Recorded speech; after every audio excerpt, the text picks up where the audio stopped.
Now, let's shift to developers. What legal challenges do they typically encounter, and what should they be particularly mindful of? Yes, for developer and owner would like to, for example, as a small project, as an ADU, or as a big project, as a apartment building project, or 20, 30 multi-unit development. The principle to be aware of are the same.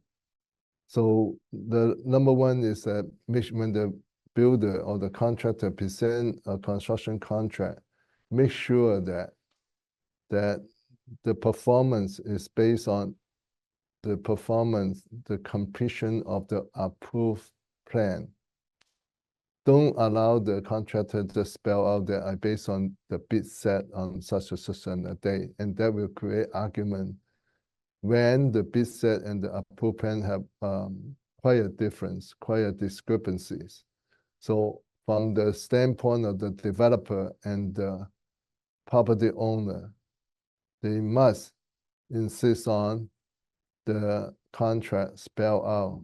It is for the performance of to build, construct the approved plan. And on top of that, a good control of a project is based on its progress payment schedule. When to pay, how to pay. And the contractors want you to pay fast, but there's an unchanged principle for the developer and the homeowner is that all the payment is based on job completed and past inspection by the city. And not before any job start, but based on completion and approved by the city. That's number one one of the criteria. And the second, the amount of payment must be consistent to the cost of the labor and materials at that time that already installed at the project.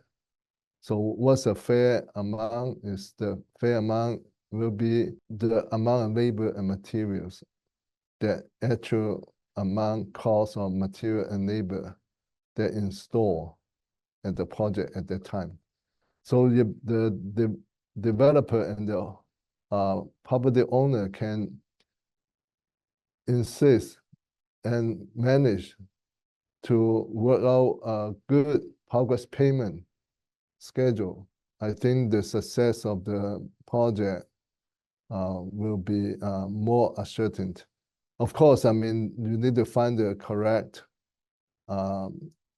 contractor. You need to do due diligence, have good reference, and the contractor has proper licensing and also have proper insurance coverage, especially workman compensation insurance. So in the event of any workers get injured, the liability would not flow to the property owners or the developers. I think those couple pointers are very important. And the third one is that actually this is even during the design phase of the drawing, especially for big project, big multi-units project. The developer has to work out the location of the transformer, have to work out the logistic, how the utility connection will come about. A big project always, almost always, the power is come through underground, either through DWP or the Edison, and seldom go overhead. So when you go underground, it's a big project, then you still also need room for your transformer.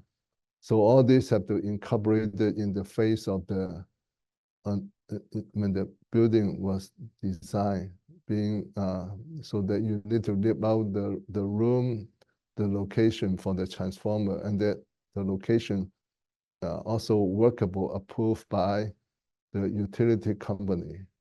And also you need to, the responsibility to do that, is it the contractor or the developer?